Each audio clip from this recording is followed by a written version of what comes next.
All right, see if we can get wheat finished up today. Brought the combine and the wagon over here last night and got it staged. Combine's fueled up, ready to go. My grain truck's here. Dad is home, so when I get my truck full, you bastards.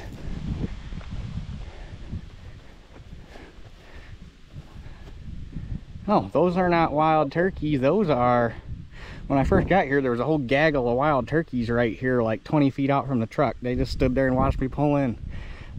Those look like blue herons. Either way, they're about to lose their dinner. There's a spot down over the hill here. It looks like the turkeys have been bedding down because it's all trampled, and then there's some wind damage over here. But all in all, not too bad. This field, the only spot I don't think it's going to do so great is the short rows over in between the trees where the field makes the curve here, because that's where I ran out of fertilizer. I had like a round left, so there's about an 80-foot pass in there. Didn't get nothing, but I wasn't going to come back with 200 pounds of fertilizer and try to spread it out accurately, and I wasn't too worried about it because that half of the field gets shaded about half the day anyway, and that's where the low yielding ground is anyhow. So I figured, screw it, it is what it is. And judging by the fact that the outside round all the way around got fertilizer, and you can't tell where it got fertilizer on the outside to where it didn't get fertilizer on that one round, you can't tell a difference. So I'm guessing even if I would have come back and got fertilizer, just by the nature of the way the field lays, it probably wouldn't have done a whole lot of difference anyhow. But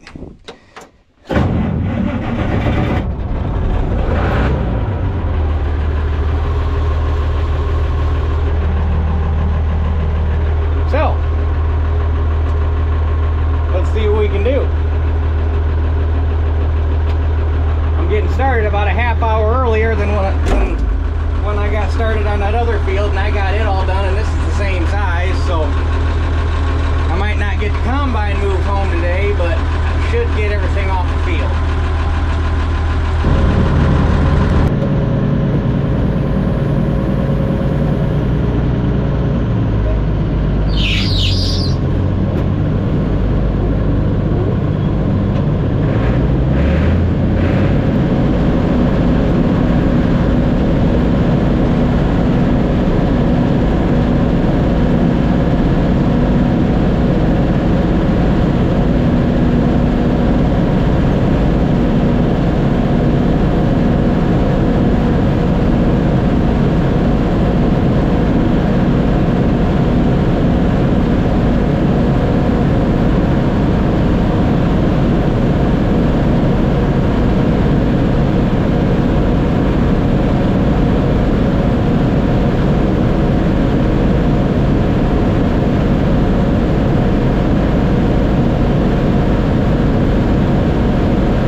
It should be well under,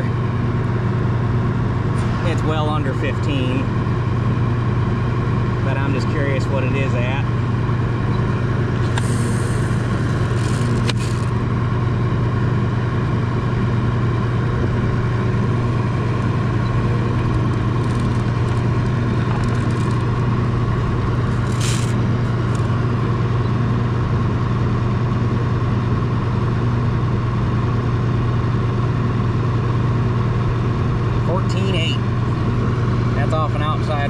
only going to get drier the further in we go, so we're going to go ahead and send it.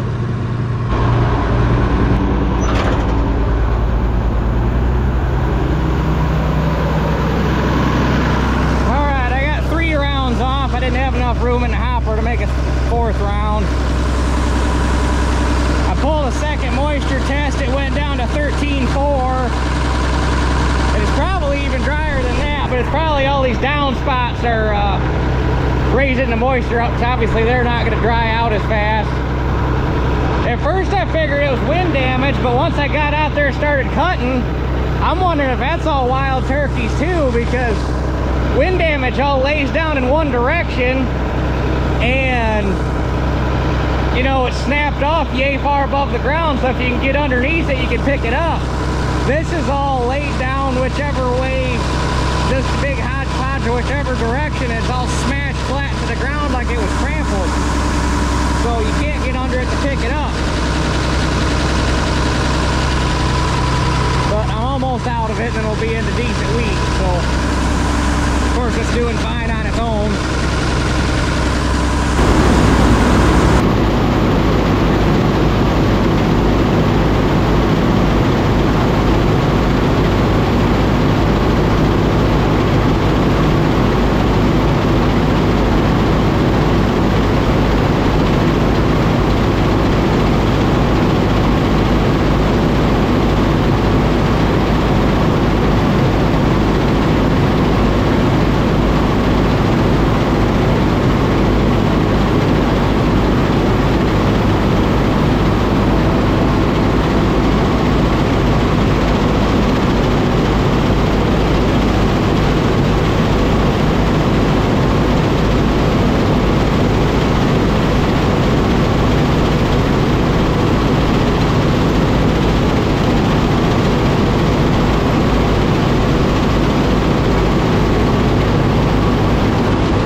That are buying a straw off of me, drop the baler and tractor off. Ford 9600.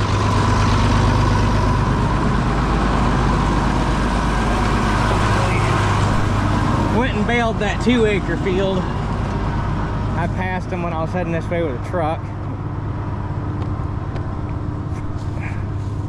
This is these guys row crop a little bit, but the vast majority of what they do is hay, so they're all set up for it. They got a New Holland stack wagon and the whole 9 yards.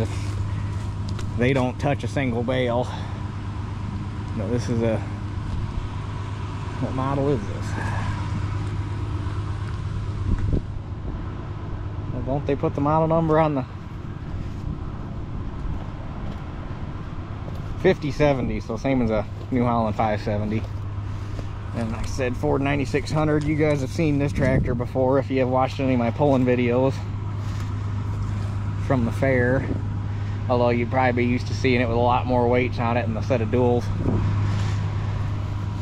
But anyhow, keep on keeping on. I give Dad a call, have him start coming this way with the other trucks. All I gotta do is top mine off and it'll be good to go.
Shut down here for a minute. Dad's bringing me some wrenches. I noticed this here bolt has walked out, and you don't want that, because without that bolt in there you can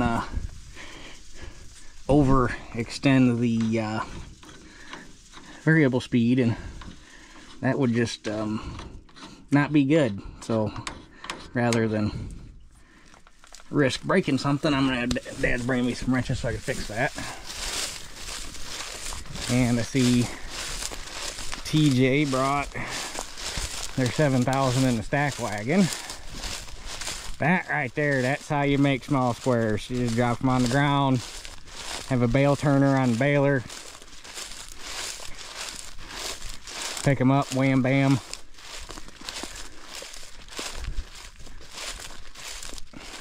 The only thing I can't remember is if they have to run all the way back to the farm every time to unload it, or if they have some sort of bale clamp that they can pick up. I don't know. If I tell you the truth, I never paid attention. Of course, I don't think they've had this thing too god awful long anyhow, because it seems like I remember that thing being for sale down the road from them a while, or I guess it would have been the next road back from them and down the road, but maybe they've had it for a while. I can't remember. There's too much stuff to keep track of. But anyway, I don't think this field's doing, I think it's above 70. I don't think we're going to hit 80. We might. I don't know. It's hard to judge. I've probably got 1.5 more good dumps in here, and then I'm onto the wagon. I haven't made it to the long rows yet, but the long rows in here, there's not that many of them, and then you're getting back to short rows. But it is yielding better out in the center. The unfortunate part about this field, and what's always been, what's always gave this field yield drag, is all the damn end rows being right next to woods. And most of the end rows on this field are actually low spots, because this whole field is actually a hill in the middle of these woods. This is the highest spot. It drops off on the other side of the corral. It drops off there. It drops off the back, and it drops off over there. So this whole field is actually a ridge or hill, whatever, in the middle of these woods. And because of that, with the exception of this side along the woods over here, at least until it rounds and starts heading back toward the corral, all the end rows on this field lay wet. Like even when you break them open with a chisel plow or whatever, and then you go back to finish it to plant it, it's still wet. And when you plant it, it's still wet.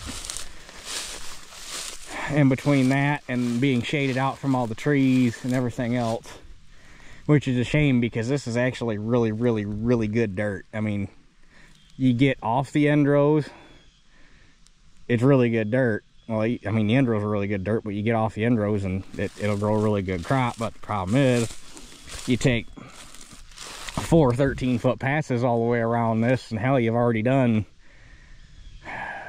like 3.5-ish acres, 3 acres, and it only leaves about 5 left. And I mean, you just shot half your yield by doing that. And it doesn't help that the turkeys on this side really, the wheat was actually really nice on this side. It came up all the way to the woods. Turkeys knocked it all down. So the first 2 passes, once you head back over this, once you head back around the corner and get down in the low ground and all the way back to the corral, the first 26 feet was basically just flat on the ground. I couldn't even pick it up. So anyhow, as soon as Dad gets here, we'll get that bolt tightened up and be back at her. I haven't made it over this way as far as, we might be doing all right. It's hard to judge. This field shape's so stupid, it's hard to tell really how far along you are until you're done. Well, naturally, it couldn't be quite that simple. About half the bolt threads are stripped off, and about half the threads inside the pin that it goes through are stripped off, so it won't tighten up. So Dad's going home to see if he has any threaded rod long enough to reach through and jam nut both sides of it and get a nubbin out here, so I can at least keep running, and then we can fix it right when I don't need it. Alright, we're up and going again. Dad came up with a nice repair, so stronger than the way they did it to begin with, so might just make the other one match the repair and it'll be good to go. But I think I just shot my chance of getting done tonight, because I bet I'm going to be fighting dew here fairly quickly, so we'll see what I can get done.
Truck loaded pretty good. I had a guy call me while we were working on trying to get the variable speed fixed. I had a guy call and tell me he wanted to buy about 100 bushel of wheat for seed, so he's bringing a wagon over, and I want to check and make sure it's still coming out okay. Want to make sure it's not going to get tough on me. It's still making dust, so I don't know if I can get done or not.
wheat's all done. You probably can't see it.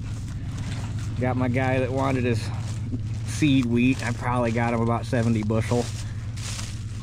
So definitely didn't do as good as the first 11 acres. I'm figuring if there's about 670 on both trucks, of course this is all figuring the test weight's the same as the other field, should be somewhere in the neighborhood of 68 bushel an acre, which still ain't that's still pretty good wheat. But I think the damn turkey damage hurt me more than not having fertilizer on them 2 passes, because you basically completely lost almost 3 passes around this side and pretty much 4 passes along that angle back there on that field. So I bet you'll probably lost 50 bushel of wheat or better there. So I don't know. Either way, anything over 60 I'm not going to complain about in a drought, especially in a drought year. So you just get spoiled when the first field you cut goes 82, but that's also some really good ground I put that wheat on, and there's no trees, and the deer and the turkeys and everything stayed out of it. So plus this is also further north than the field at Mom and Dad, so there's also a good possibility this field, because of the way the weather patterns have been and the spotty showers we've been getting, there's also a very good possibility this field didn't get all the rain that the one at Mom and Dad's got either. So but anyhow, I'm gonna get this thing home, get it put away. I gotta come back here, blow the combine off, and then get it out of the field so that those guys can bale straw tomorrow. So I guess that's it for this one. We'll catch you guys on the next one. Sorry, it's dark.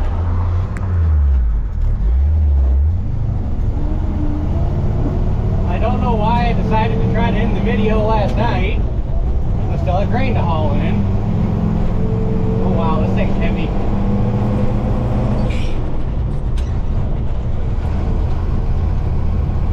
So I figured might as well add this to the video so you know how the field went. Oh wow, they butchered those trees. Hopefully they just take them off at the ground, because that looks like hell.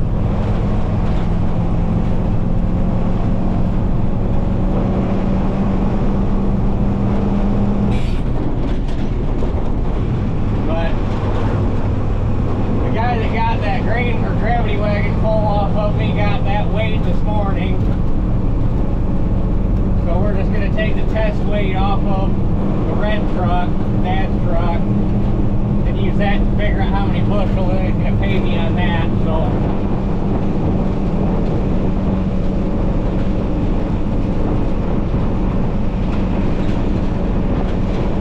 seems like it was 7,000 pounds and some change, so there should have actually been a little over 100 bushel on it.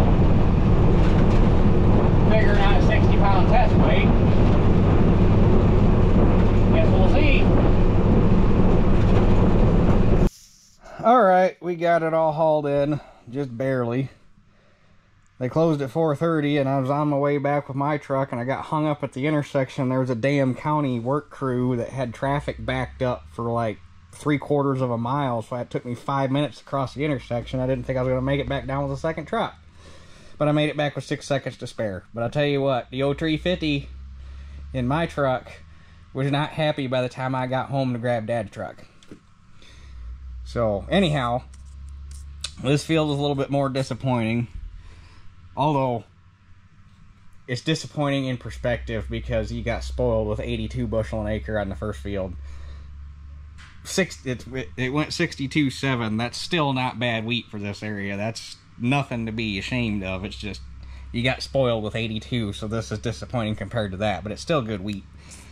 That being said, I'm not sure, just because of the critter damage, I don't think I'd put wheat back out there in that particular field. Between that and the fact that it gets shaded out. But it also made 62 or 62, almost 63 bushel wheat. So I mean, it's nothing to be ashamed. So I don't know. But test weight on Dad's truck was 59.9, so because it dropped under 60 by 1/10 of a pound, that meant that load graded number 2. Test weight on my truck was 60.4, so that still graded number 1. Moisture on my load was 14.4. Moisture on Dad's load was 14.5. Almost wish I'd have gave it another day, because I probably could have got it down to under 14 maybe, but being back there in the woods, it's hard to catch a breeze. That's the other reason I don't think I'll put wheat back there again. I got lucky this year, but if you ever had a year where you had trouble getting it to dry down, the fact that that field has trouble catching a breeze and it gets a lot of shade,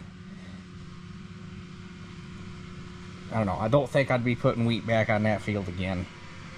Try to stick the wheat on the open ground. It makes life easier. So what else is of note here?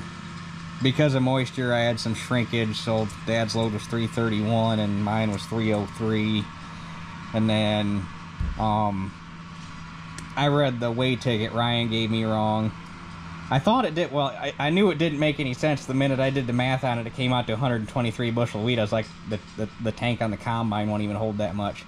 It was 3,200 pounds, so that came out to 54.7 bushel. Seemed like a lot more when it was in the combine, but so total off of that 11 acres was basically 689.99, which divided by 11 acres gives you the 62.7. So I guess the only thing out of that field that is disappointing is that 1/10 of a freaking pound on that test weight that graded that number 2, because I like to see number 1 grade grain. That means I'm doing my job right. But and I guess I'd be curious to go out there and look now, because on Dad's load they said they found some garlic cloves or wild garlic cloves in it. Which I thought that wheat smelled a little off when I was cutting it, but I just attributed it to the fact that it was getting a little damp. But apparently there was some wild garlic in it, but I don't remember seeing any in the field. But like I say, I knew it smelled a little off when I was cutting it, so I mean, it doesn't surprise me. I just don't remember seeing any in the field. So now, especially if they got the straw baled off so I could see it, I'd be curious to go out there and walk it and see if I could actually find any of it in the stubble. Because for anybody that doesn't know about wheat is kind of like cocoa in the fact that it'll take up the flavor of anything it's growing next to. So that's why you can't have wild onion or wild garlic, or for that matter, you really don't even want ragweed in it. Ragweed will just make it smell funny, though it won't make it taste funny, but ragweed will actually kind of simulate the smell of wild onion, so that makes it a little hard to get rid of even if there's no wild onion in it, unless you throw a fan on it for a few days and then the smell goes away and it's fine. But they did take the load, so that worked. And he said that they had to dock me for it, which is obvious because they're gonna get docked at the grain buyer, but they didn't mark it, and I don't see. Oh, comment garlicky. There we go. Okay, so it is on there. So yeah, like I say, nothing to be too ashamed of. There's nothing wrong with 62 bushel wheat. And being back there in the woods, I kind of expected it. No, I didn't expect it to do as good as this stuff out here at Mom or Grandma and Grandpa's. I was hoping it would do as good, but I didn't expect it to. So, but it's done. We got the wheat off. We made money. That's all you can ask for. Wheat was up to 678 today. I wish it was at 678 on the first loads I hauled in, because those two loads went in for, I think, 621, and the wagon went in for 590 because there was like a 2-day stint where wheat dropped below $6. So we'll just have to see what the dockage comes back at on this. I won't know until, because they didn't even know, because they have to call their wheat buyer. But that being said, they were seeing it a lot the last couple days. They've been telling guys to, ironically, another Ryan, the Ryan that is kind of the, or I guess you'd call him the supervisor or foreman down there, whatever you want to call him, said that they've had to tell quite a few guys to stop bringing in wheat until they figure out what they can do with it. So apparently wild garlic has been the problem in wheat this year. And actually, I was over scouting some seed corn today around Cassopolis, Michigan, and I saw a couple wheat fields over there that hadn't been cut yet, and those guys might have some issues getting rid of some wheat because there was some, it was not very clean.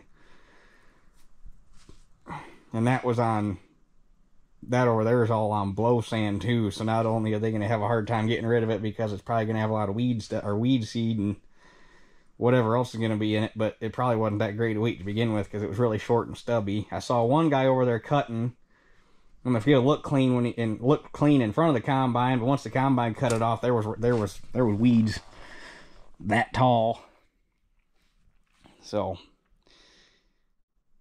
like I say, there's guys that had a lot worse times this year than with wheat than I did, so I'm not going to complain any one bit about any of the numbers I got, except for that 59.9. That one pisses me off.